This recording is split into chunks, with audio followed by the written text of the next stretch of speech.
சென்னையில் பொதுமக்கள் அதிகம் கூடும் வணிக வளாகங்களில் தீயணைப்பு மற்றும் மீட்புப் பணித்துறையினர் தீ பாதுகாப்பு ஒத்திகை பயிற்சியை நடத்தி காட்டினர்.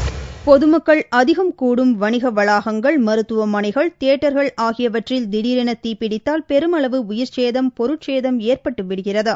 இதனால் அதற்கான பாதுகாப்பு நடவடிக்கைகளை மேற்கொள்ள தீயணைப்புத் துறையினர் தீவிரமாக முயற்சித்து வருகின்றனர். இது தொடர்பான பயிற்சி மற்றும் பாதுகாப்பு முன்னெச்சரிக்கை நடவடிக்கைக்கான ஒத்திகை செவ்வாயன்று நடந்தது. தமிழ்நாடு தீயணைப்பு மற்றும் மீட்புப் பணித்துறை சார்பில் சென்னை ராயப்பேட்டையில் உள்ள தனியார் வணிக வளாகத்தில் பாதுகாப்பு ஒத்திகை நடத்தி காட்டப்பட்டது.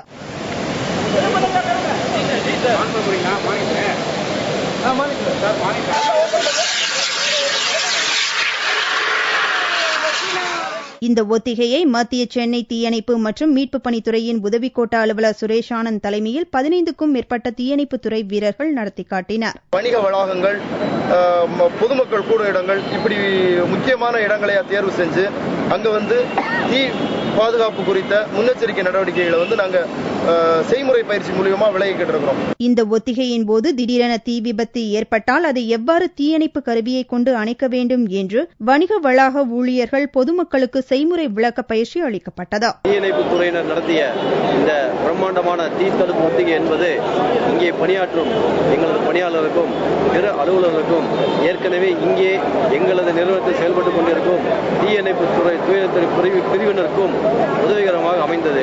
இது எதிர்காலத்தில் எத்தகைய ஒரு அசம்பாவிதம் நிகழ்ந்தாலும் அதை எளிதாக சமாளிப்பதற்கு பயனுள்ள வகையில் மிக சிறப்பாக எல்லா வகையான பயிற்சிகளையும் இன்றைக்கு அளித்திருக்கிறார்கள். கோடைக்காலம் வருவதால் மின்கசிவால் ஆங்காங்கே தீ விபத்து ஏற்படக்கூடிய வாய்ப்பு உள்ளது. எனவே அதை சமாளிக்கும் விதமாக இதுபோன்ற ஒத்திகை பயிற்சியை தமிழகம் முழுவதும் தீயணைப்பு மற்றும் மீட்பு பணித்துறையினர் மேற்கொண்டுள்ளனர்.